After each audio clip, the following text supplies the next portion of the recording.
London کی مصروف زندگی کو خیر بات کہہ کر زاویار حیات جب کئی سال بعد کراچی ایئرپورٹ پر اترا تو ایک عجیب سی اپنائیت نے اسے گھیر لیا۔ باہر اس کے والد بہروز حیات، والدہ سمان اور چلبلی کزن لائبہ بے چینی سے اس کا انتظار کر رہے تھے۔ میرا شیر آ گیا، بہروز حیات نے اسے دیکھتے ہی اپنی باہوں میں بھر لیا۔ سمان بیگم نے آگے بڑھ کر اس کے ماتھے پر بوسہ دیا۔ کیسا ہے میرا بچہ؟ کتنا کمزور ہو گیا ہے؟ امی، میں بالکل ٹھیک ہوں، بس پڑھائی کی ٹینشن تھی، اب سب ختم۔ زاویار نے مسکراتے ہوئے سب کو دیکھا۔ اس کی نظریں لائبہ پر پڑیں جو منہ بنائے کھڑی تھی۔ اور یہ میڈم کیوں ناراض ہیں؟ اس نے شرارت سے پوچھا۔ لائبہ نے جھوٹ موٹ کا غصہ دکھایا۔ ایک تو اتنے سال بعد آئے ہو اور مجھے نظر انداز کر رہے ہو، میں تم سے بات نہیں کروں گی۔ اچھا بابا، سوری۔ زاویار نے اس کے سر پر دھپ لگائی اور سب ہنستے ہوئے گاڑی کی طرف بڑھ گئے۔ حیات مینشن روشنیوں میں نہایا ہوا تھا۔ گھر کا ہر فرد خاندان کے اکلوتے پوتے کی واپسی پر خوشی سے سرشار تھا، لیکن گھر کے سب سے بڑے سربراہ سکندر حیات اپنے کمرے میں خاموش بیٹھے تھے۔ ان کے چہرے پر سختی اور آنکھوں میں ایک انجانا انتظار تھا۔ بہروز حیات ان کے کمرے میں داخل ہوئے۔ ابا، زاویار آ گیا ہے، آپ باہر نہیں آئیں گے؟ سکندر حیات نے گہری سانس لی۔ بلاؤ اسے یہیں۔ ان کی آواز میں وہی پرانا رعب اور دبدبا تھا۔ جب زاویار اپنے دادا کے سامنے آیا تو انہوں نے اسے سر سے پاؤں تک دیکھا۔ ولایت نے تمہیں بالکل صاحب بنا دیا ہے، لیکن یاد رکھنا جڑیں یہی ہیں۔ جی دادا جان، مجھے یاد ہے، زاویار نے ادب سے جواب دیا۔ سکندر حیات کچھ دیر خاموش رہے، پھر اچانک بولے، وہ اسلام آباد والی کا کوئی خط یا فون تو نہیں آیا؟ ان کے لہجے میں نفرت تھی، مگر آنکھوں میں ایک لمحے کے لیے بیٹی کی یاد کی طرف ابھری اور فوراً ہی بجھ گئی۔ بہروز حیات نے فوراً موضوع بدلا۔ نہیں ابا، کوئی رابطہ نہیں ہوا، آپ پریشان نہ ہوں، آئیں، سب آپ کا انتظار کر رہے ہیں۔ سکندر حیات جانتے تھے کہ ان کی بیٹی صوبیہ کا نام اس گھر میں لینا منع تھا۔ وہ بیٹی جو ان کی عزت کو ٹکرا کر اپنی محبت کے لیے بھاگ گئی تھی۔ وہ باہر سے جتنی نفرت دکھاتے تھے، اندر سے اتنا ہی اس کی یاد میں سلگتے تھے۔ دوسری طرف اسلام آباد کے ایک چھوٹے سے کرائے کے گھر میں حورین اپنی ماں صوبیہ کو سوپ پلانے کی کوشش کر رہی تھی۔ صوبیہ کی حالت دن بدن بگڑتی جا رہی تھی۔ امی، بس ایک چمچ اور، آپ دوائی کیسے کھائیں گی؟ حورین کی آواز میں فکر تھی۔ صوبیہ نے کمزوری سے نفی میں سر ہلایا۔ میرا دل بہت گھبرا رہا ہے۔ حورین کی آنکھوں میں آنسو آ گئے۔ کچھ دن پہلے ہی اس کا رشتہ صرف اس لیے ٹوٹ گیا تھا کہ لڑکے والوں کو پتہ چل گیا تھا کہ وہ ایک بگوڑی عورت کی بیٹی ہے اور اس کا کوئی خاندانی پس منظر نہیں ہے۔ اس صدمے نے صوبیہ کو توڑ کر رکھ دیا تھا۔ امی، آپ ہمت نہ ہاریں، سب ٹھیک ہو جائے گا۔ صوبیہ نے اپنی بیٹی کا ہاتھ تھاما۔ اس کی سانسیں اکڑ رہی تھیں۔ اب کچھ ٹھیک نہیں ہوگا بیٹا، میری بات غور سے سنو۔ اس نے تکیے کے نیچے سے ایک چھوٹا سا لکڑی کا صندوق نکالا اور حورین کے ہاتھ میں تھما دیا۔ اس میں ایک خط ہے، کچھ تصویریں اور ایک پتہ ہے۔ حورین نے حیرت سے پوچھا، یہ کیسا پتہ ہے امی؟ یہ کراچی کا پتہ ہے، تمہارے نانا کا گھر۔ حورین کے پیروں تلے زمین نکل گئی۔ نانا؟ میرے نانا بھی ہیں؟ آپ نے کبھی بتایا نہیں، وہ حیرت اور دکھ سے بولی۔ صوبیہ کی آنکھوں سے آنسو بہنے لگے۔ ہاں بیٹا، میرا خاندان ہے، تمہارے ماموں ہیں، ممانی ہیں، لیکن میں ان کے لیے مر چکی ہوں۔ اس کی آواز ٹوٹ رہی تھی۔ پھر میں وہاں کیوں جاؤں؟ حورین نے روتے ہوئے پوچھا۔ کیونکہ میرے بعد اس دنیا میں تمہارا کوئی نہیں ہے۔ صوبیہ نے اس کا چہرہ اپنے ہاتھوں میں لیا۔ وعدہ کرو، میرے مرنے کے بعد تم کراچی چلی جاؤ گی، وہ تمہیں پناہ ضرور دیں گے۔ تمہارے نانا وہ باہر سے سخت ہیں پر دل کے برے نہیں، کہنا صوبیہ نے آخری نشانی بھیجی ہے۔ حورین اپنی ماں کے سینے سے لگ کر پھوٹ پھوٹ کر رو پڑی۔ نہیں امی، آپ کو کچھ نہیں ہوگا، میں آپ کے بغیر کیسے رہوں گی؟ میری بہادر بیٹی بنو۔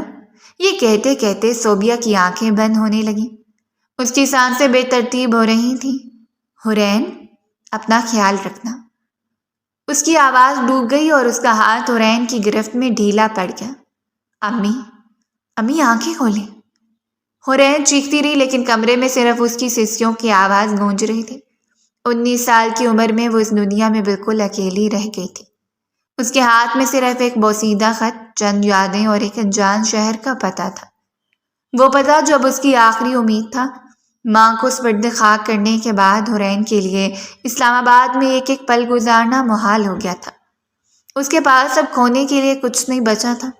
اس نے اپنی ماں کی دی ہوئی لکڑی کی صندوقچی کو سینے سے لگایا، اپنا چھوٹا سا بیگ پیک کیا اور کراچی جانے والی ٹرین میں بیٹھ گئی۔ 19 سال کی عمر میں وہ ایک ایسے سفر پر نکلی تھی جس کی منزل کا اسے کوئی علم نہیں تھا۔ کئی گھنٹوں کے تھکا دینے والے سفر کے بعد جب وہ کراچی پہنچی تو شہر کے شور نے اسے خوفزدہ کر دیا۔ اس نے ایک ٹیکسی لی اور ڈرائیور کو پتہ دکھایا جو اس کی ماں نے دیا تھا۔ یہ تو ڈیفینس کا علاقہ لگتا ہے بی بی، بہت پوش ایریا ہے، ڈرائیور نے پتہ دیکھتے ہوئے کہا۔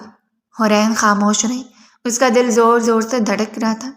کیا واقعی اس کا کوئی خاندان تھا؟ کیا وہ اسے قبول کریں گے؟ ٹیکسی جب ایک بہت بڑے اور شاندار بنگلے کے سامنے رکی تو حرین کی آنکھیں کھلی کی کھلی رہ گئیں۔ حیات مینشن کی تختی گیٹ پر آویزاں تھی۔ اس نے لرزتے ہاتھوں سے کرایہ ادا کیا اور ٹیکسی سے اتر گئی۔ اس نے ہمت کر کے بڑے سے گیٹ کے پاس بنے گارڈ روم کی طرف قدم بڑھایا۔ وہاں بیٹھا چوکی دار اسے سر سے پاؤں تک گھورنے لگا۔ کون ہو تم؟ کیا کام ہے؟ بھیک مانگنے آئی ہو تو آگے جاؤ، اس نے روکھے پن سے کہا۔ حرین نے گھبرا کر اپنے نقاب کو مزید ٹھیک کیا۔ جی، مجھے سکندر حیات صاحب سے ملنا ہے۔ چوکی دار نے حقارت سے ہنسا۔ بڑے صاحب ہر کسی سے نہیں ملتے، جاؤ یہاں سے۔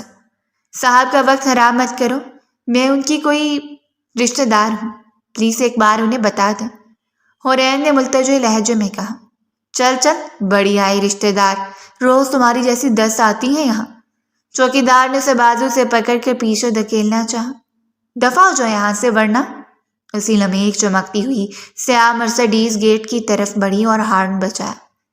چوکی دار نے فوراً حرین کو چھوڑا اور گیٹ کھولنے کے لیے بھاگا۔ گاڑی اندر داخل ہو رہی تھی کہ ڈرائیونگ سیٹ پر بیٹھے زاویار کی نظر نقاب میں کھڑی اس لڑکی پر پڑی جسے چوکی دار دھکے دے رہا تھا۔ ایک لمحے کے لیے اس کی آنکھوں میں تجسس کی لہر دوڑ گئی۔ حرین نے آخری امید کے طور پر چیخ کر کہا، انہیں بتائیں کہ صوبیہ کی بیٹی آئی ہے۔ گاڑی اندر جا چکی تھی۔ چوکی دار نے اسے غصے سے دیکھا۔ کس کا نام لیا تو نے؟ لیکن صوبیہ کا نام بنگلے کے اندر تک سنائی دے چکا تھا۔ ایک ملازم بھاگتا ہوا باہر آیا۔ اوئے رمضان، کس کو اندر آنے دیا ہے؟ کوئی لڑکی ہے صاحب، بی بی جی کا نام لے رہی ہے۔ اسی لمحے اندر سے بہروز حیات کی آواز گونجی، اسے اندر بھیجو۔ رمضان چوکی دار نے حرین کو غصے سے گھورا اور اندر جانے کا اشارہ کیا۔ حرین ڈرتے ڈرتے اندر داخل ہوئی۔ وہ ایک وسیع و عریض لاؤنج میں کھڑی تھی جہاں ہر چیز شاہانہ تھی۔ وہ خود کو بہت چھوٹا اور بے وقت محسوس کر رہی تھی۔ تبھی سیڑھیوں سے زاویار اور لائبہ آتے ہوئے نظر آئے۔ لائبہ نے حرین کے سادہ سے کپڑوں اور پرانے بیگ کو دیکھ کر ناک چڑھائی۔ زاویار دیکھو تو صحیح، لگتا ہے کوئی نئی نوکرانی کام مانگنے آئی ہے، اس نے طنزیہ لہجے میں کہا۔ زاویار نے کوئی جواب نہیں دیا، بس خاموشی سے حرین کو دیکھتا رہا جو ایک کونے میں سہمی کھڑی تھی۔ امی نے بلایا ہوگا، چلو میں دیر ہو رہی ہے، زاویار نے کہا اور وہ دونوں باہر جانے کے لیے مڑے۔ اسی وقت لاؤنج میں سکندر حیات، بہروز حیات اور سامان بیگم داخل ہوئے۔ ان سب کی نظریں حرین پر جمی تھی۔ سکندر حیات کے چہرے پر پتھر جیسی سختی تھی۔ کون ہو تم لڑکی؟ اور یہاں کیوں آئی ہو؟ ان کی گرجدار آواز پورے لاؤنج میں گونجی۔ حرین کی آنکھوں میں آنسو بھر آئے۔ اس نے کانپتی ہوئی آواز میں کہا، میں حرین ہوں، صوبیہ کی بیٹی، آپ کی نواسی۔ نواسی کا لفظ سن کر سب پر جیسے سکتہ طاری ہو گیا۔ سکندر حیات کا چہرہ غصے سے سرخ ہو گیا۔ میری کوئی نواسی نہیں ہے۔ جس عورت کا تم نام لے رہی ہو وہ میرے لیے اس دن مر گئی تھی جب اس نے اس گھر کی دہلیز پار کی تھی۔ میرا اس سے یا اس کی اولاد سے کوئی تعلق نہیں، نکلو یہاں سے۔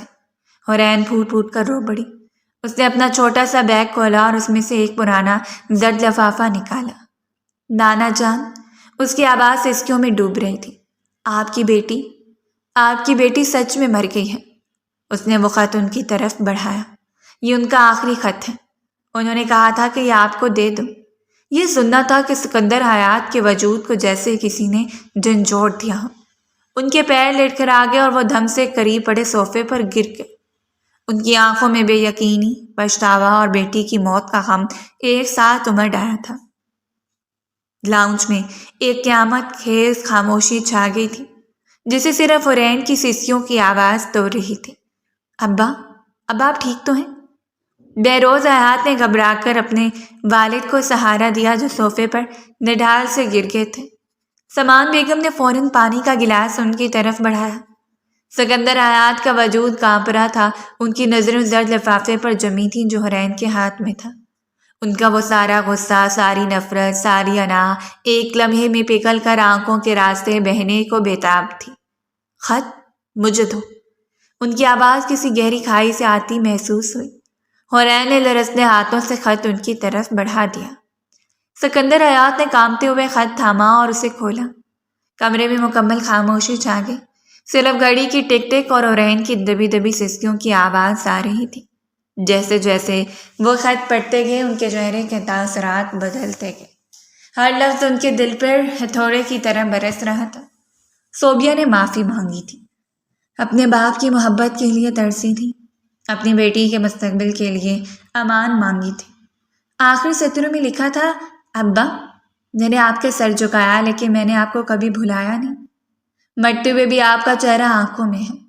میری حورین آپ کی امانت ہے، اسے اپنی بیٹی سمجھ کر سینے سے لگا لیجیے گا۔ خط ان کے ہاتھ سے چھوٹ کر زمین پر گر گیا۔ سکندر حیات جو کبھی کسی کے سامنے نہیں جھکے تھے، آج اپنی بیٹی کے چند لفظوں کے سامنے ٹوٹ کر بکھر گئے۔ وہ بچوں کی طرح پھوٹ پھوٹ کر رو پڑے۔ میری بچی، اس نے مجھے پکارا اور میں سن نہ سکا۔ میں کیسا باپ ہوں؟ وہ خود کو کوس رہے تھے۔ یہ منظر دیکھ کر سمان بیگم سے رہا نہ گیا، وہ آگے بڑھی اور روتی حورین کو اپنے گلے سے لگا لیا۔ بس میری بچی، بس کر جا، تم بالکل اپنی ماں جیسی دکھتی ہو۔ انہوں نے حورین کے سر پر پیار سے ہاتھ پھیرا۔ حورین ان کے گلے لگ کر اور بھی شدت سے رونے لگی۔ میرے اس دنیا میں کوئی نہیں ہے۔ امی نے مرتے وقت کہا تھا کہ یہاں چلی آؤں، آپ لوگ مجھے پناہ دیں گے۔ اس کی آواز میں اتنی بے چارگی تھی کہ پتھر دل بھی موم ہو جائے۔ بہروز حیات جو اب تک خاموش کھڑے اپنے باپ کو سنبھال رہے تھے، آگے بڑھے۔ انہوں نے حورین کے سر پر ہاتھ رکھا۔ کون کہتا ہے تمہارا کوئی نہیں؟ میں ہوں تمہارا ماموں، یہ تمہاری ممانی ہے۔ انہوں نے حورین کو اپنے سینے سے لگاتے ہوئے کہا، یہ گھر آج سے تمہارا اپنا گھر ہے۔ اس رات حیات منشن کی دیواروں نے 2 دہائیوں بعد کسی کو اپنی بیٹی کے لیے روتے ہوئے دیکھا تھا۔ حورین کو ایک خوبصورت کمرہ دے دیا گیا، لیکن وہ ساری رات اپنی ماں کی تصویر سینے سے لگائے روتی رہی۔ ایک طرف ماں کو کھونے کا غم تھا تو دوسری طرف ایک خاندان مل جانے کی ناقابل یقین خوشی۔ اگلے دن ناشتے کی میز پر حیات خاندان کے سبھی افراد موجود تھے۔ حورین جھجکتی ہوئی نیچے آئی تو سمان بیگم نے اسے پیار سے اپنے پاس بٹھا لیا۔ وہ ابھی بیٹھی ہی تھی کہ سیڑھیوں سے زاویار اترتا ہوا دکھائی دیا۔ وہ آفس کے لیے تیار تھا اور ہمیشہ کی طرح ہینڈسم لگ رہا تھا۔ اس نے میز پر ایک اجنبی لڑکی کو بیٹھے دیکھا تو اس کی پیشانی پر بل پڑ گئے۔ اس نے ایک عجیب سی نظر حورین پر ڈالی اور اپنی کرسی پر بیٹھ گیا۔ السلام علیکم، اس نے روکھے لہجے میں کہا۔ حورین نے آہستہ سے وعلیکم السلام کہا اور نظریں جھکا لیں۔ اسے زاویار کا سرد رویہ محسوس ہو گیا تھا۔ اتنے میں باہر سے لائبہ ہنستی کھلکھلاتی ہوئی داخل ہوئی۔ Good morning everyone. Zaviyar, چلو آفس کے لیے دیر ہو رہی ہے۔ اس کی نظر جیسی حورین پر پڑی اس کا موڈ خراب ہو گیا۔ اس نے کارہ سے حورین کو دیکھا جو ان سب کے ساتھ ناشتے کی میز پر بیٹھی تھی۔ اے نوکرانی، اٹھو یہاں سے، یہ میری جگہ ہے، تمہاری ہمت کیسی ہو یہاں بیٹھنے کی؟ اس نے چیخ کر کہا۔ اس کی آواز اتنی اونچی تھی کہ پورے ڈائننگ ہال میں سناٹا چھا گیا۔ حورین خوفزدہ ہو کر اپنی جگہ پر کھڑی ہونے لگی۔ زاویار خاموشی سے یہ سب دیکھتا رہا۔ لائبہ، یہ سکندر حیات کی گرجدار آواز تھی جو اپنے کمرے سے نکل کر ڈائننگ ہال کی طرف آ رہے تھے۔ ان کے چہرے پر شدید غصہ تھا۔ کیا بدتمیزی ہے یہ؟ وہ میز کے پاس آ کر کھڑے ہو گئے۔ لائبہ نے منہ بنا کر کہا، دادا جان دیکھیں نا، یہ ملازمہ ہم سب کے ساتھ بیٹھ کر ناشتہ کر رہے ہیں۔ سکندر حیات نے قدم آگے بڑھایا اور حورین کے سر پر ہاتھ رکھا۔ ان کی آواز میں فیصلہ کن اختیار تھا۔ یہ نوکرانی نہیں، میری بیٹی کی امانت ہے۔ حورین سکندر میری نواسی ہے، اس گھر کی عزت ہے۔ انہوں نے لائبہ اور زاویار کو گور کر دیکھا۔ آئندہ اس گھر میں اگر کسی نے بھی اس سے اونچی آواز میں بات کی یا اس کی بے عزتی کی تو مجھ سے برا کوئی نہیں ہوگا۔ لائبہ کا منہ کھلے کا کھلا رہ گیا اور زاویار کے چہرے پر بھی ہوائیاں اڑنے لگیں۔ دونوں نے چونک کر حورین کی طرف دیکھا جو آنکھوں میں آنسو لیے اپنے نانا کی شفقت کو محسوس کر رہی تھی۔ آج پہلی بار اسے لگا تھا کہ وہ واقعی اکیلی نہیں ہے۔ دادا جان کے اعلان کے بعد ناشتے کی میز پر ایک طوفانی خاموشی چھا گئی تھی۔ لائبہ کا چہرہ غصے اور بے عزتی سے لال بھبوکا ہو رہا تھا، جبکہ زاویار کی آنکھوں میں حیرت اور ناگواری کا امتزاج تھا۔ وہ دونوں حورین کو ایسے دیکھ رہے تھے جیسے وہ کوئی عجوبہ ہو۔ سکندر حیات نے اپنی کرسی سنبھالی اور گردار آواز میں کہا، ناشتہ کرو اور آئندہ اس گھر میں میری نواسی کی ویسی ہی عزت ہوگی جیسے زاویار کی ہے۔ لائبہ بنا کچھ کھائے پیے غصے سے پیر پٹکتی ہوئی وہاں سے اٹھ کر چلی گئی۔ زاویار بھی خاموشی سے اٹھا اور ایک لفظ کہے بغیر آفس کے لیے نکل گیا۔ حورین بے چینی سے اپنی جگہ پر بیٹھی رہی۔ سامان بیگم نے اس کے کندھے پر ہاتھ رکھ کر اسے تسلی دی۔ پریشان مت ہو بیٹا، لائبہ تھوڑی جذباتی ہے، جلد ہی سب سمجھ جائے گی۔ مما، آپ نے دیکھا دادا جان نے اس لڑکی کے لیے مجھے سب کے سامنے کیسے ڈانٹا۔ لائبہ اپنے کمرے میں اپنی ماں شازیہ کو بہروز حیات کی بہن تھی ان سے فون پر چیخ رہی تھی۔ شازیہ نے اسے سمجھانے کی کوشش کی، لائبہ بیٹا صبر کرو، وہ تمہارے دادا ہیں اور وہ لڑکی ان کی نواسی ہے، خون کا رشتہ ہے۔ خون کا رشتہ؟ وہ عورت کی بیٹی جس نے خاندان کا نام ڈبو دیا تھا اور اب اس کی بیٹی آ کر ہمارے سر پر بیٹھے گی۔ زاویار میرا ہے مما، میں کسی صورت اسے اس وکیلنی کے حوالے نہیں کروں گی۔ لائبہ نے نفرت سے کہا، تم فکر نہ کرو، میں کل ہی کراچی آ رہی ہوں، ہم مل کر کوئی حل نکالیں گے، تم بس زاویار کو اپنے قریب رکھو۔ شازیہ نے اسے تسلی دی۔ دوسری طرف زاویار نے اپنے آفس میں بیٹھا تھا لیکن اس کا دماغ گھر کے واقعات میں الجھا ہوا تھا۔ وہ ہمیشہ سے اپنی پھپھو سے نفرت کرتا آیا تھا کیونکہ اسے بتایا گیا تھا کہ ان کی وجہ سے دادا جان کا سر شرم سے جھک گیا تھا۔ اب اچانک ان کی بیٹی کا آنا اور دادا کا یوں اسے سر پر بٹھا لینا اسے ہضم نہیں ہو رہا تھا۔ ایک تو شکل سے اتنی معصوم بنتی ہے، نقاب اوڑھ کر ہمدردی حاصل کرنا چاہتی ہے۔ وہ خود غلامی کر رہا تھا اور دادا جان میں بس پگھل گئے۔ اس کا دل حورین کو کسی بھی صورت قبول کرنے کو تیار نہیں تھا۔ وہ اسے اپنے خاندان پر ایک بوجھ اور اپنی انا پر ایک چوٹ سمجھ رہا تھا۔ اگلے چند دن حیات مینشن میں ایک عجیب سی کشیدگی میں گزرا۔ حورین زیادہ تر اپنے کمرے میں ہی رہتی۔ سکندر حیات کی طبیعت صدمے کے بعد سے گرنے لگتی تھی۔ انہیں اکثر سینے میں درد اٹھتا اور وہ گھٹنوں اپنی بیٹی کی تصویر کو تکتے رہتے۔ وہ حورین کا بہت خیال رکھتے، اسے اپنے پاس بیٹھا کر اس سے باتیں کرتے، اس کی ماں کے بچپن کے قصے سناتے۔ ایک رات حورین کچن میں پانی پینے آئی تو اس کا سامنا زاویار سے ہو گیا جو کافی بنانے آیا تھا۔ لاؤنج کی مدھم روشنی میں دونوں ایک دوسرے کے سامنے کھڑے تھے۔ زاویار نے اسے سر سے پاؤں تک دیکھا اور طنزیہ لہجے میں بولا، واہ، قسمت ہو تو تمہاری جیسے، کل تک سڑک پر تھی اور آج پورے حیات مینشن پر راج کرنے کے خواب دیکھ رہی ہو۔ حورین کی آنکھوں میں آنسو آ گئے۔ اس نے کانپتی آواز میں جواب دیا، میرا ایسا کوئی ارادہ نہیں، میں یہاں صرف پناہ لینے آئی تھی۔ پناہ؟ زاویار ہنسا، اسے پناہ نہیں کہتے، اسے قسمت کا کھیل کھیلتے ہیں۔ تم نے اپنی معصومیت کا جال بچھا کر دادا جان کو تو قابو کر لیا، لیکن یاد رکھنا میں تمہاری اصلیت جانتا ہوں۔ وہ یہ کہہ کر مڑا اور اپنے کمرے کی طرف چلا گیا۔ حورین وہیں کھڑی روتی رہی۔ وہ یہاں کسی سے کچھ چھینے نہیں آئی تھی، وہ تو خود اپنا سب کچھ لوٹا کر آئی تھی۔ اگلی صبح جب سب ناشتے پر جمع ہوئے تو سکندر حیات کی طبیعت بہت خراب لگ رہی تھی۔ ان کا چہرہ زرد تھا اور مشکل سے سانس لے رہے تھے۔ ابا، آپ ٹھیک تو ہیں؟ چلیں ڈاکٹر کے پاس چلتے ہیں، بہروز حیات نے فکر مندی سے کہا۔ سکندر حیات نے کمزوری سے ہاتھ اٹھا کر انہیں روکا۔ میری بات غور سے سنو سب۔ ان کی آواز بہت دھیمی تھی، سب متوجہ ہو گئے۔ میری زندگی کا کوئی بھروسہ نہیں، میرے جانے کے بعد اپنی اس بچی کو دوبارہ بے سہارا نہیں چھوڑنا حوڑنا۔ انہوں نے حورین کی طرف اشارہ کیا، پھر انہوں نے زاویار کی طرف دیکھا۔ ان کے اگلے الفاظ نے جیسے کمرے میں بم گرا دیا۔ میں چاہتا ہوں کہ زاویار حورین سے نکاح کر لے۔ کمرے میں موت کا سا سناٹا چھا گیا۔ لائبہ نے چیخنا چاہا لیکن اس کی آواز حلق میں ہی پھنس گئی۔ سوان اور بہروز بیگم سکتے کے عالم میں تھے۔ حورین نے ناقابل یقین نظروں سے اپنے نانا کو دیکھا۔ زاویار اپنی جگہ سے کھڑا ہو گیا۔ اس کے چہرے پہ شدید غصہ اور انکار تھا۔ دادا جان یہ آپ کیا کہہ رہے ہیں؟ میں اس لڑکی سے شادی کروں؟ یہ ناممکن ہے، میں یہ شادی ہرگز نہیں کروں گا، اس نے فیصلہ کن انداز میں کہا اور جواب کا انتظار کیے بغیر وہاں سے چلا گیا۔ سکندر حیات نے اپنی آنکھیں بند کر لی، ان کے سینے میں ایک تیز درد اٹھا اور وہ کرسی پر ایک طرف ڈھلک گئے۔ ابا! بہروز حیات چیخے۔ حیات مینشن میں ایک افراتفری کا عالم تھا۔ ابا! دادا جان! سکندر حیات کی کرسی پر ڈھلکتے ہوئے پورے گھر میں کوہرام مچ گیا۔ بہروز حیات نے فوراً انہیں سنبھالا اور زاویار کو آوازیں دینے لگے۔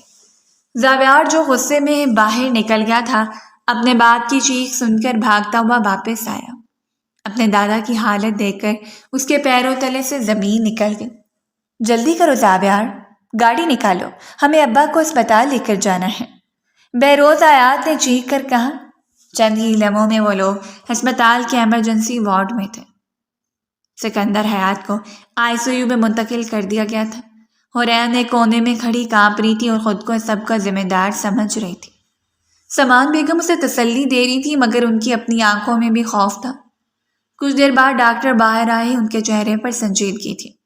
دیکھیے، انہیں شدید ہارٹ اٹیک ہوا ہے، ہم نے انہیں وقتی طور پر سنبھال لیا ہے لیکن ان کی حالت ابھی بھی بہت نازک ہے، انہیں کسی بھی قسم کا ذہنی دباؤ یا صدمہ ان کی جان کے لیے خطرناک ثابت ہو سکتا ہے۔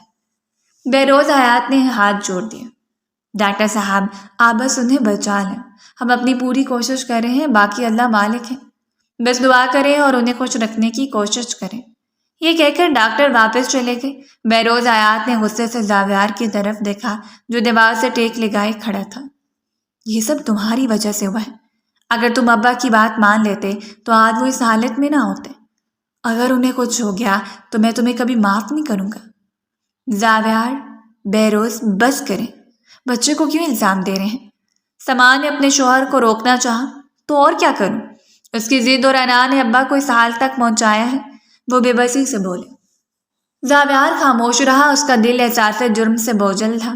وہ اپنے دادا سے بے انتہا محبت کرتا تھا، ان کی ایسی حالت کا ذمہ دار وہ خود کو سمجھ رہا تھا۔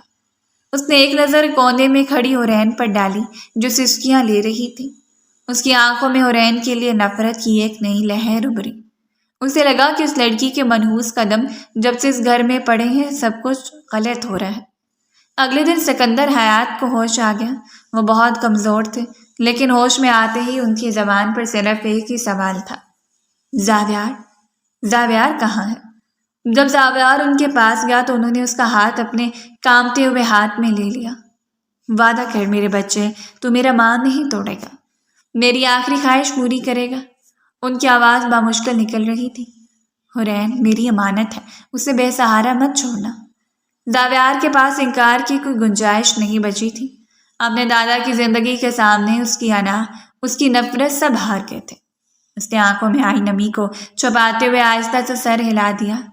میں آپ سے وعدہ کرتا ہوں دادا جان، آپ جیسا کہیں گے ویسا ہی ہوگا۔ یہ سن کر سکندر حیات کے چہرے پر ایک اطمینان سا پھیل گیا۔ ہسپتال کے کوریڈور میں زاویار نے حورین کو روکا۔ اس کا لہجہ برف کی طرح سرد اور آنکھیں شعلوں کی طرح دہک رہی تھیں۔ سنو تم، حورین نے ڈرتے ڈرتے نظر اٹھائی، یہ جو کچھ بھی ہو رہا ہے صرف دادا جان کی زندگی کے لیے ہو رہا ہے، اس نکاح کو اپنے لیے کوئی انعام مت سمجھنا۔ وہ نفرت سے بولا، تو میرے لیے ایک بوجھ سے زیادہ کچھ بھی نہیں ہو اور ہمیشہ وہی رہوگی۔ میرے کمرے میں، میری زندگی میں تمہارے لیے کوئی جگہ نہیں ہے۔ حورین کی آنکھوں سے آنسو بہنے لگے۔ میں نے آپ سے کچھ نہیں مانگا نہیں ہے لیکن چھین سب کچھ رہی ہوں۔ زاویار نے طنز کیا، یاد رکھنا یہ صرف ایک کاغذی رشتہ ہوگا، دنیا کی نظر میں تو میری بیوی ہوگی لیکن میرے لیے ایک اجنبی سے زیادہ کچھ نہیں۔ جس دن دادا جان ٹھیک ہو گئے میں تمہیں آزاد کر دوں گا۔ یہ کہہ کر وہ وہاں سے چلا گیا اور حورین وہیں کھڑی اپنے آنسوؤں کے ساتھ اپنی قسمت پر ماتم کرتی رہی۔ ایک طرف نانا کی جان تھی اور دوسری طرف اس کی اپنی ذات کی تذلیل۔ اس کے پاس پہلا راستہ چننے کے علاوہ اور کوئی چارہ نہیں تھا۔ گھر آ کر جب یہ فیصلہ سنایا گیا کہ دادا جان کی خواہش کے مطابق کل ہی سادگی سے زاویار اور حورین کا نکاح مسجد میں پڑھایا جائے گا تو گھر میں ایک نیا طوفان آ گیا۔ شازیہ بیگم جو خبر سن کر کراچی پہنچ چکی تھی اپنی بیٹی لائبہ کے ساتھ دھاڑنے لگیں، بھائی صاحب آپ ہوش میں تو ہیں؟ زاویار کی زندگی آپ لوگ اس بے نام و نسب لڑکی کے ساتھ برباد کرنے جا رہے ہیں۔ شازیہ نے چیخ کر کہا۔ لائبہ رو رو کر برا حال کر رہی تھی۔ میں یہ کبھی نہیں ہونے دوں گی، زاویار صرف میرا ہے، میں مر جاؤں گی۔ سمان بیگم نے انہیں سمجھانے کی کوشش کی۔ شازیہ، ابا کی زندگی کا سوال ہے، تم سمجھنے کی کوشش کرو، میں کچھ نہیں سمجھنا چاہتی۔ اس لڑکی نے گھر آتے ہی سب پر جادو کر دیا ہے۔ اس ہنگامے میں حورین چپ چاپ اپنے کمرے میں بیٹھی تھی۔ اسے یوں لگ رہا تھا جیسے وہ کوئی انسان نہیں بلکہ ایک چیز ہے جسے کوئی قبول کرنے کو تیار نہیں اور کوئی ٹھکرانے پر تلا ہے۔ اس کا نکاح اس کی زندگی کا سب سے بڑا دن نہیں بلکہ ایک سزا بننے جا رہا تھا جس کا فیصلہ سنایا جا چکا تھا۔ نکاح کا دن حیا مینشن کے لیے کسی جشن کا دن نہیں بلکہ ایک جبری فیصلے پر عمل درآمد کا دن تھا۔ گھر میں ایک عجیب سی خاموشی اور تناؤ کی فضا تھی۔ کوئی تیاری نہیں تھی، کوئی مہمان نہیں تھا، کوئی خوشی نہیں تھی۔ سمان بیگم صبح سویرے حورین کے کمرے میں آئیں۔ وہ ایک سادہ سا جوڑا اس کے لیے لائی تھی۔ حورین رات بھر رو رو کر جاگتی رہی تھی۔ اس کی آنکھیں سوجی ہوئی تھیں۔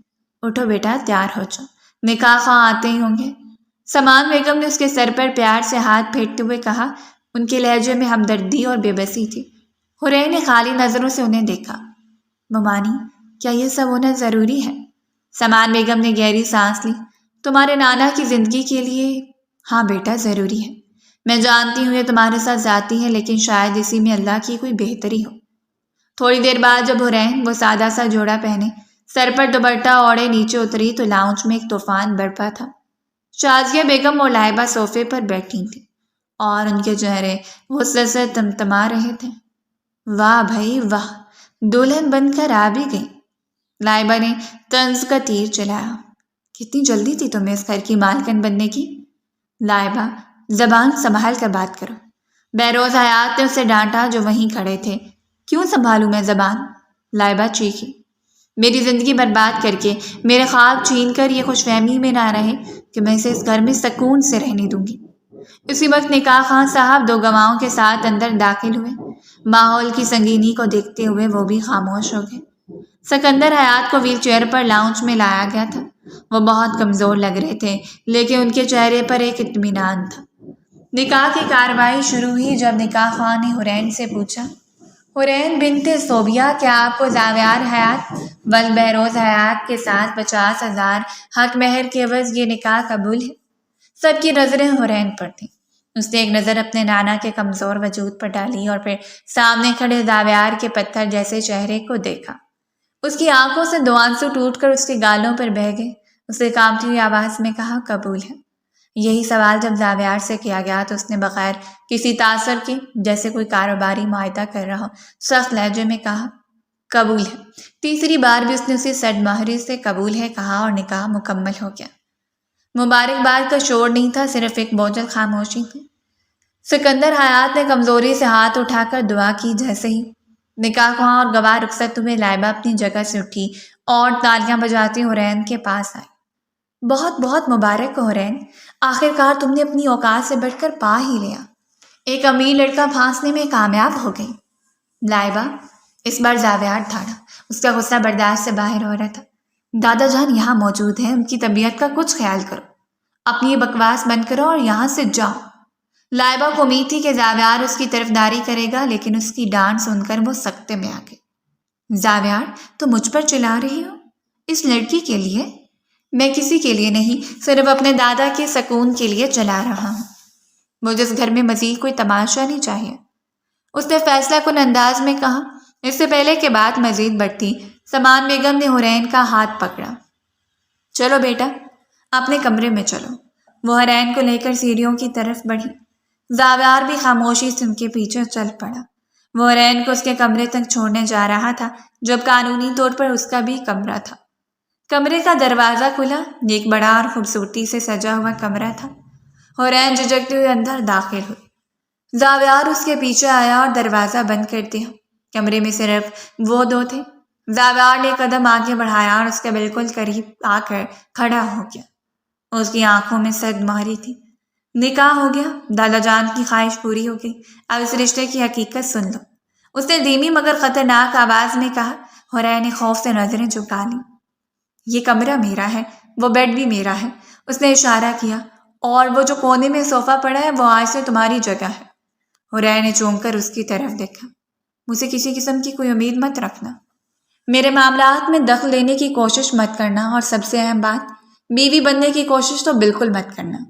تم اس کمرے میں صرف ایک قیدی کی طرح رہو گی، اس سے زیادہ کچھ نہیں۔ یہ کہہ کر وہ الماری کی طرف بڑھا، اپنے کپڑے نکالے اور واش روم میں بند ہو گیا۔ حورین وہیں کھڑی رہ گئی۔ اس کے نکاح کے پہلے دن اس کے شوہر نے اسے اس کی اوقات بتا دی تھی۔ اس کی آنکھوں سے گرم آنسو بہنے لگے اور وہ بے بسی سے صوفے پر گر گئی۔ نکاح کے بعد کے دن حورین کے لیے کسی قید سے کم نہ تھے۔ دن بھر وہ لائبہ اور شازیہ بیگم کی زہریلی باتوں اور طنزیہ نظروں کا سامنا کرتی، اور رات کو زاویار کے سرموری اور لاتعلقی اس کی روح کو زخمی کر دیتی۔ کمرہ ایک تھا لیکن دونوں کے درمیان میلوں کی دوریاں حائل تھیں۔ زاویار رات کو دیر سے آتا، خاموشی سے اپنے کپڑے بدلتا اور بیڈ پر سو جاتا، جبکہ حورین صوفے پر سکڑ کر رات گزار دیتی۔ دونوں کے درمیان کبھی کوئی بات نہیں ہوتی تھی سوائے اس وقت کے جب دادا جان سامنے ہوں۔ سکندر حیات کی طبیعت اب پہلے سے بہت بہتر تھی۔ وہ گھر واپس آ چکے تھے اور حورین کا بہت خیال رکھتے تھے۔ ان کی وجہ سے حورین کو سجنبی اور مخالف ماحول میں سانس لینے کی ہمت ملتی تھی۔ ایک دن سب ناشتے کی میز پر موجود تھے۔ سکندر حیات نے مسکراتے ہوئے زاویار کی طرف دیکھا۔ زاویار بیٹا، میں سوچ رہا تھا کہ اب تم دونوں کا نکاح تو ہو ہی گیا، تو کیوں نہ ولیمہ بھی کر دیا جائے۔ رشتہ داروں کو، دوستوں کو بلائیں گے، سب کو پتہ چلے گا کہ حیات خاندان میں بہو آئی ہے۔ یہ سننا تھا کہ لائبہ کے ہاتھ سے چمچ چھوٹ کر پلیٹ میں گر گیا۔ کیا ولیمہ؟ دادا جان، کس بات کا ولیمہ؟ اس نے حیرت اور غصے سے کہا۔ زاویار کے چہرے پر بھی تناؤ آ گیا۔ اس سے پہلے کہ وہ کچھ کہتا، سکندر حیات نے سخت لہجے میں کہا، کیوں؟ نکاح کا ولیمہ نہیں ہوتا کیا؟ حورین میری نواسی اور اس گھر کی بہو ہے، میں اسے پوری عزت اور شان سے سب کے سامنے متعارف کروانا چاہتا ہوں۔ زاویار نے ایک نظر حورین پر ڈالی جو سر جھکائے بیٹھی تھی۔ وہ جانتا تھا کہ دادا جان کے سامنے انکار کرنا اب ان کی طبیعت کو دوبارہ خطرے میں ڈالنے کے مترادف ہے۔ اس نے زبردستی مسکراتے ہوئے کہا، جی دادا جان، آپ جیسا حکم کریں، جب آپ کہیں گے ہم ولیمہ کر لیں گے۔ کیوں حورین، تمہیں کوئی اعتراض تو نہیں؟ اس نے حورین سے سوال کرتے ہوئے آنکھوں سے اسے خاموش رہنے کی دھمکی دی۔ حورین نے آہستہ سے نفی میں سر ہلا دیا۔ جی، جو آپ سب کو ٹھیک لگے۔ لائبہ غصے سے پیر پٹکتی ہوئی میز سے اٹھ کر چلی گئی۔ اس کا بس نہیں چل رہا تھا کہ وہ حورین کو کچا چبا جائے۔ شام کو حورین باغ میں ٹہل رہی تھی کہ لائبہ اس کے سامنے آ کر کھڑی ہو گئی۔ اس کی آنکھیں غصے سے لال ہو رہی تھیں۔ بڑی خوش ہو رہی ہو نا، ولیمہ ہوگا، تم دلہن بنو گی، سب کے سامنے زاویار کی بیوی کہلاؤ گی۔ حورین نے سکون سے جواب دیا، مجھے ان چیزوں میں کوئی دلچسپی نہیں ہے۔ اوہو، تو کس چیز میں دلچسپی ہے؟ زاویار کی دولت میں، اس حیات مینشن میں۔ لائبہ نے اس کا بازو زور سے پکڑ لیا۔ کان کھول کر سن لو، تم صرف ایک وقتی مجبوری ہو۔ جیسے ہی دادا جان ٹھیک ہو جائیں گے، زاویار تمہیں دودھ میں سے مکھی کی طرح نکال کر باہر پھینک دے گا۔ میرا ہاتھ چھوڑیں، حورین نے تکلیف سے کہا۔ کیوں چھوڑوں؟ آج میں تمہیں تمہاری اوقات یاد دلا کر رہوں گی۔ لائبہ نے اسے دھکا دینا چاہا۔ لائبہ، بس بہت ہو گیا۔ یہ زاویار کی آواز تھی۔ وہ آپس سے واپس آیا تھا اور ان دونوں کو دیکھ کر رک گیا تھا۔ اس کا چہرہ غصے سے سرخ تھا۔ لائبہ نے فوراً حورین کا ہاتھ چھوڑا اور معصوم صورت بنا لی۔ زاویار، تم آ گئے؟ دیکھو نا، میں تو اس سے بس بات کر رہی تھی اور یہ مجھ سے بدتمیزی کر رہے ہیں۔ زاویار نے لائبہ کو نظر انداز کیا اور حورین کی طرف بڑھا۔ اس نے حورین کے بازو پر لائبہ کی انگلیوں کے سرخ نشان دیکھے۔ نہ جانے کیوں یہ دیکھ کر اس کے اندر کچھ ٹوٹا تھا۔ اس نے لائبہ کی طرف مڑ کر سرد اور فیصلہ کن لہجے میں کہا، میں نے تمہیں پہلے بھی کہا تھا اور آخری بار کہہ رہا ہوں، اس سے دور رہو۔ تم پھر اس کی طرف داری کر رہے ہو۔ لائبہ چیخی۔ میں کسی کی طرف داری نہیں کر رہا۔ زاویار کی آواز بلند ہوئی۔ لیکن روز روز یہ کہ تماشے سے مجھے نفرت ہو گئی ہے۔ یہ لڑکی میری بیوی ہے، قانونی اور شرعی طور پر۔ اس کی عزت میری عزت ہے، اور اگر آئندہ تم نے یا کسی اور نے اسے بھی ہاتھ بھی لگایا یا اس کی بے عزتی کی تو مجھ سے برا کوئی نہیں ہوگا۔ وہ یہ کہہ کر حورین کا ہاتھ پکڑ کر اسے اپنے ساتھ اندر کی طرف کھینچ کر لے گیا۔ چلو یہاں سے۔ لائبہ وہیں کھڑی رہ گئی۔ اس کی آنکھوں میں آنسو اور شدید نفرت تھی۔ زاویار نے پہلی بار سب کے سامنے حورین کا ہاتھ پکڑا تھا اور اسے میری بیوی کہا تھا۔ یہ لائبہ کے لیے ناقابل برداشت تھا۔ کمرے میں آ کے زاویار نے حورین کا ہاتھ جھٹک دیا۔ یہ مت سمجھنا کہ مجھے تم سے کوئی ہمدردی ہو گئی ہے، اس نے اسی سرد لہجے میں کہا۔ میں نے یہ سب صرف اس لیے کیا کیونکہ لائبہ کی حرکتوں سے خاندان کی عزت خراب ہو رہی ہے۔ مجھے ڈرامے پسند نہیں ہیں۔ حورین نے کچھ نہیں کہا، بس خاموشی سے اس کی طرف دیکھتی رہی۔ اس کی آنکھوں میں آنسو نہیں تھے بلکہ ایک عجیب سی حیرت تھی۔ آج پہلی بار اس شخص نے اس کے وجود کو تسلیم کیا تھا، بھلے ہی اپنی عزت بچانے کے لیے صحیح۔ زاویار اس کی خاموش نظروں کی تاب نہ لا سکا۔ اب گھورنا بند کرو اور جا کر میرے لیے کافی بناؤ، سر میں بہت درد ہے، یہ کہہ کر وہ الماری کی طرف مڑ گیا۔ حورین نے آہستہ سے سر ہلایا اور چپ چاپ کمرے سے باہر نکل گئی۔ آج پہلی بار زاویار کا حکم اسے برا نہیں لگا تھا۔ اس کے دل کے کسی کونے میں ایک ننھی سی امید نے سر اٹھایا تھا کہ شاید سب کچھ اتنا برا نہیں رہے گا۔ حورین جب کافی بنا کر کمرے میں واپس آئی تو زاویار بالکنی میں کھڑا تھا۔ اس نے ڈرتے ڈرتے کافی کا مگ میز پر رکھا۔ کافی؟ اس کی آواز بمشکل نکلی۔ زاویار مڑا اور اس کی طرف دیکھا۔ اس کی آنکھوں میں وہ پہلی والی نفرت نہیں تھی بلکہ ایک عجیب سی الجھن تھی۔ اس نے خاموشی سے مگ اٹھایا اور ایک گھونٹ بھرا۔ ٹھیک بنی ہے، اس نے غیر متوقع طور پر تعریف کی۔ وہ ہمیشہ کڑوی اور تیز کافی پیتا تھا اور حورین نے نہ جانے کیسے بالکل ویسی ہی بنائی تھی۔ اس نے امی نے بتایا تھا کہ آپ کو ایسی پسند ہے، حورین نے آہستہ سے کہا۔ زاویار نے کچھ نہیں کہا، بس اسے دیکھتا رہا۔ اس لڑکی کی سادگی اور خاموشی میں کچھ ایسا تھا جو اسے اپنی طرف کھینچ رہا تھا۔ وہ جتنی نفرت دکھانے کی کوشش کرتا اس کی معصومیت اتنا ہی اس پر غالب آ جاتی۔ شکریہ، اس نے آہستہ سے کہا اور واپس بالکنی کی طرف مڑ گیا۔ حورین کے لیے یہ ایک لفظ بھی بہت تھا۔ اس نے پہلی بار زاویار کی زبان سے اپنے لیے شکریہ سنا تھا۔ وہ خاموشی سے اپنے صوفے پر آ کر بیٹھ گئی۔ آج کی رات صوفے کی سختی اسے کچھ کم محسوس ہو رہی تھی۔ دوسری طرف لائبہ کا غصہ آسمان کو چھو رہا تھا۔ وہ اپنی ماں شازیہ کے ساتھ کمرے میں بیٹھی تھی۔ ماما، آپ نے دیکھا؟ زاویار نے سب کے سامنے میری بے عزتی کی، وہ بھی اس جاہل لڑکی کے لیے، وہ روتے ہوئے بولی۔ شازیہ نے اس کے سر پر ہاتھ پھیرا۔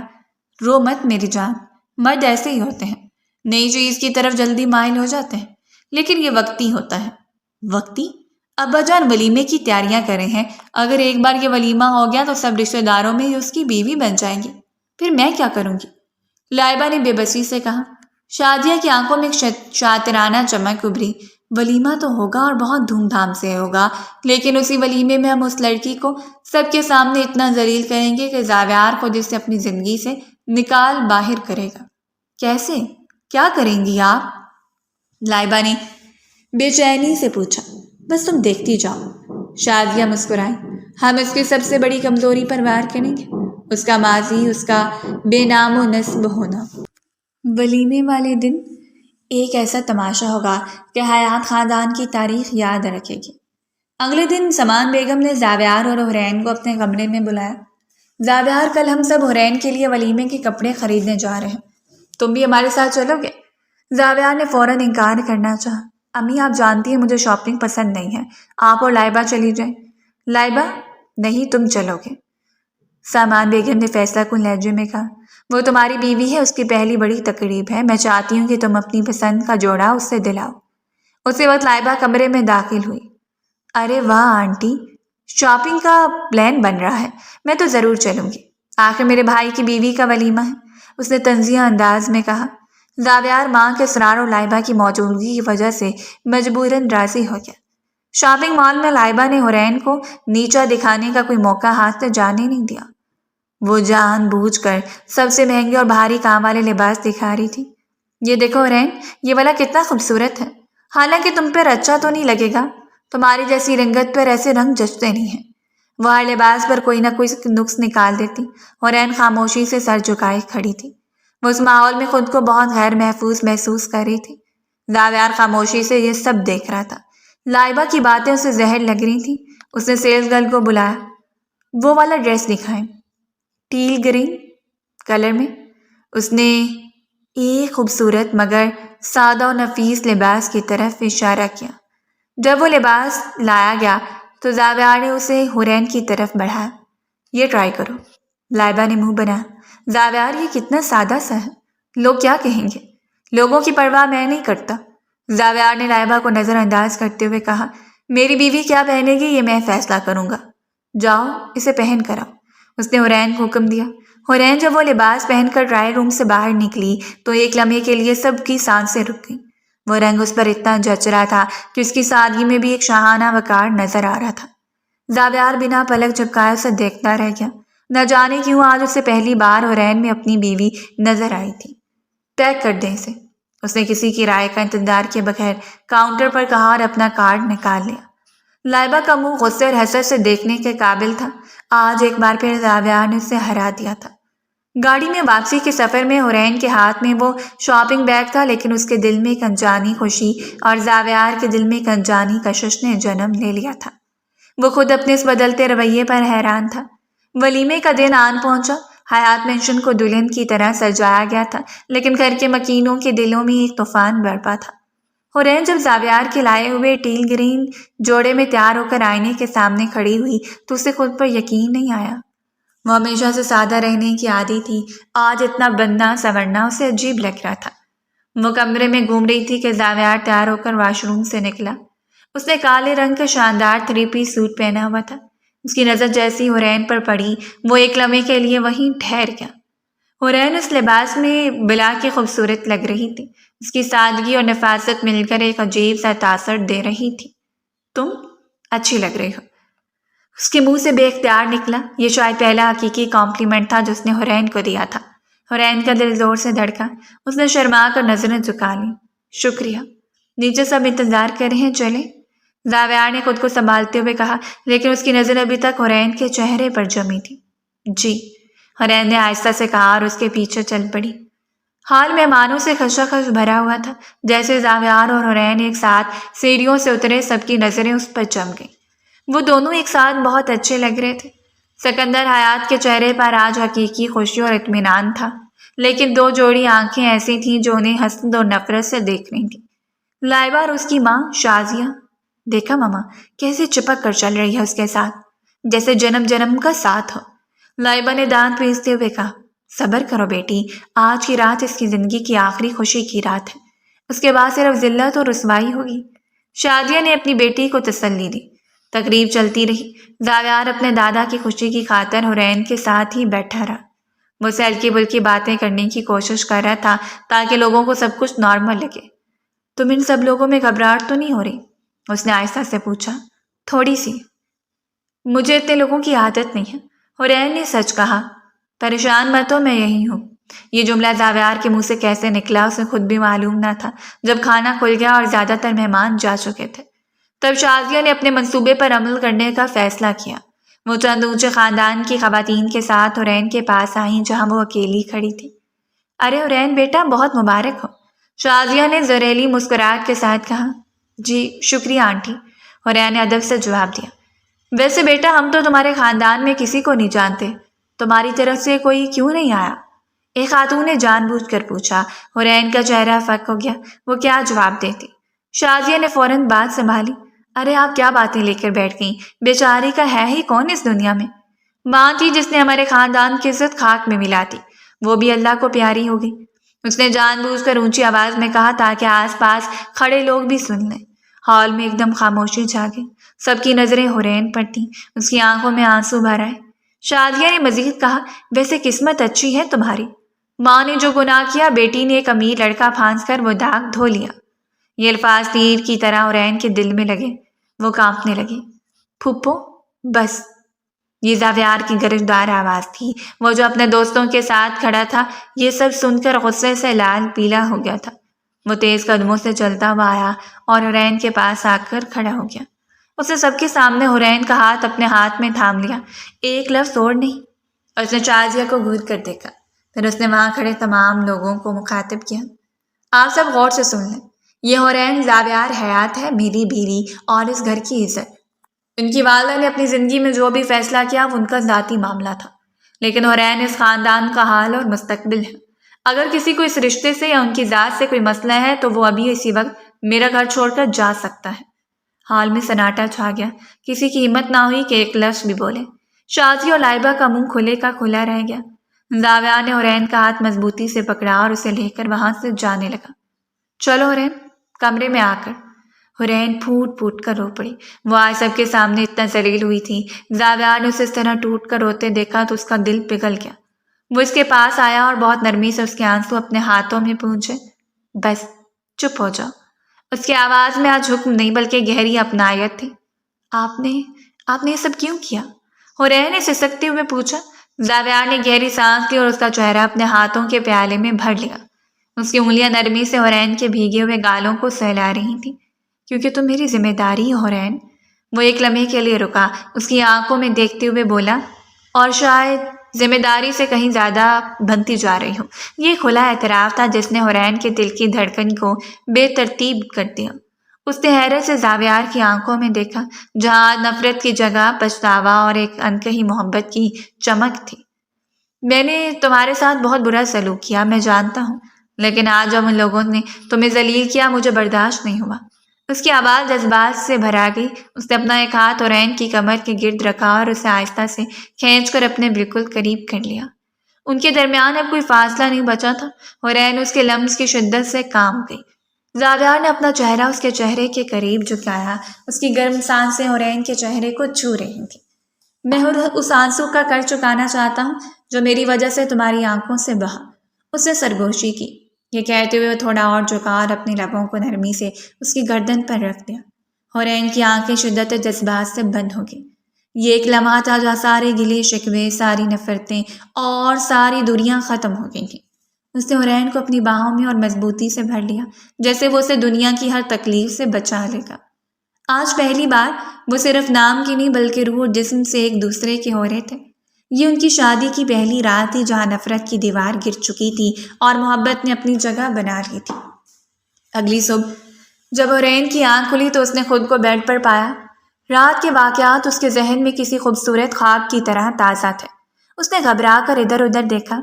زاویار صوفے پر سو رہا تھا۔ یہ دیکھ کر اس کے دل میں زاویار کے لیے عزت اور محبت مزید بڑھ گئی۔ وہ شخص جس نے اسے اتنی نفرت دی تھی آج اس کی اتنی پرواہ کر رہا تھا۔ وہ اٹھی اور فریش ہو کر باہر نکلی تو لاؤنج میں سکندر حیات، لائبہ اور شازیہ بیگم بیٹھی تھیں۔ لائبہ اور شازیہ کے چہرے اترے ہوئے تھے جبکہ دادا جان کے چہرے پر غصہ تھا۔ آؤ بیٹا یہاں بیٹھو، سکندر حیات نے حورین کو پیار سے بلایا۔ حورین جھجکتی ان کے پاس بیٹھ گئی۔ میں نے کل رات جو کچھ ہوا سب اپنی آنکھوں سے دیکھا ہے، سکندر حیات نے سخت لہجے میں شازیہ کو مخاطب کیا۔ شازیہ تم میری بیٹی ہو لیکن حورین بھی میری بیٹی ہی امانت ہے۔ تم نے اور تمہاری بیٹی نے جو سلوک اس کے ساتھ کیا اس کے بعد تمہارا اس گھر میں رہنا مشکل ہے۔ شازیہ بیگم نے فوراً معافی مانگنا چاہی۔ ابا جان مجھ سے غلطی ہو گئی، اب معافی کا وقت گزر گیا ہے، سکندر حیات نے فیصلہ کن لہجے میں کہا۔ یا تو تم لوگ عزت سے اس بچی کو اس گھر کی بہو اور میری نواسی تسلیم کر لو، ورنہ میرے لیے تم لوگوں کے لیے اس گھر کے دروازے ہمیشہ کے لیے بند ہیں۔ یہ کھلا الٹیمیٹم تھا۔ لائبہ اور شازیہ جانتے تھے کہ یہ جنگ ہار چکے ہیں۔ زاویار مکمل طور پر حورین کا ہو چکا تھا۔ انہوں نے شکست خوردہ انداز میں سر جھکا لیا۔ دوپہر میں حورین باغ میں پھولوں کو دیکھ رہی تھی کہ لائبہ اس کے پاس آئی۔ اس کی آنکھوں میں آج نفرت نہیں بلکہ شکست تھی۔ مبارک ہو، تم جیت گئی، لائبہ نے تھکی ہوئی آواز میں کہا۔ حورین نے نرمی سے جواب دیا، میں نے کسی سے کوئی جنگ نہیں کی ہے، تم نے مجھ سے میری محبت، میرا سب کچھ چھین لیا ہے، لائبہ نے کہا اور جواب کا انتظار کیے بغیر وہاں سے چلی گئی۔ حورین کو اس کی حالت پر افسوس ہوا لیکن وہ جانتی تھی کہ جو اس کا تھا ہی نہیں وہ کیسے چھن سکتا تھا۔ وہ انہی سوچوں میں گم اپنے کمرے کی بالکنی میں آئی تھی کہ اسے اپنے وجود کے گرد مضبوط بازوؤں کا حصار محسوس ہوا۔ زاویار نے اسے پیچھے سے اپنے باہوں میں بھر لیا تھا۔ حورین ایک دم سے گھبرا گئی۔ زاویار کوئی دیکھ لے گا، اس نے گھبرائی سرگوشی کی۔ زاویار نے اپنا چہرہ اس کی گردن کے قریب لا کر محبت سے کہا، دیکھنے دو، سب کو پتہ چلنا چاہیے کہ میں اپنی بیوی سے کتنی محبت کرتا ہوں۔ یہ کہتے ہوئے اس نے نرمی سے اس کی گردن کو چھوا۔ حورین کے پورے وجود میں ایک سنسنی کی لہر دوڑ گئی۔ اس کا دل زور زور سے دھڑکنے لگا۔ زاویار نے اس کے کان کے پاس اپنے لب رکھ دیے۔ اس نے اس لمحے کی شدت سے آنکھیں بند کر لیں۔ آج نہیں، پلیز، اس نے کانپتی آواز میں کہا۔ اس کے لہجے میں شرم اور جھجک تھی۔ زاویار نے اسے نرمی سے اپنی طرف گھمایا اور اس کا چہرہ اپنے ہاتھوں میں لے لیا۔ اس کی آنکھوں میں بے پناہ محبت اور ایک گہری تڑپ تھی۔ اتنے دن ایک انجان بن کر ایک ہی کمرے میں رہتے ہوئے بھی تم سے دور رہا ہوں۔ اس کی آواز جذبات سے بھری ہوئی تھی۔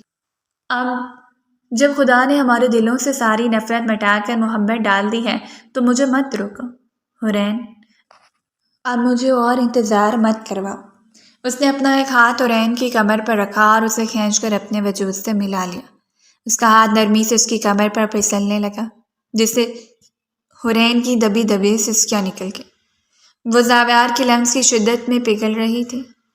تمہاری جگہ اس صوفے پر یا مجھ سے دور نہیں ہے حرین، زاویار نے اس کی آنکھوں میں دیکھتے ہوئے کہا۔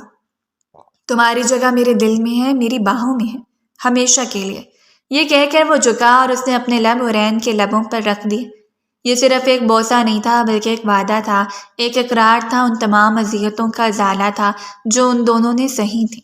یہ ان کی نفرت کے خاتمے اور ایک لافانی محبت کے آغاز کا اعلان تھا۔ اس رات حیات مینشن کی دیواروں نے دو محبت کرنے والوں کو ایک ہوتے دیکھا۔ حرین جو ایک بے سہارا مانت بن کر آئی تھی، آج اس گھر کی ملکہ تھی، اور زاویار جو نفرت کے اندھیروں میں بھٹک رہا تھا، اسے محبت کی روشنی مل گئی تھی۔ ان کی کہانی نفرت سے شروع ہوئی تھی، لیکن اس کا انجام ایک لازوال محبت پر ہوا تھا۔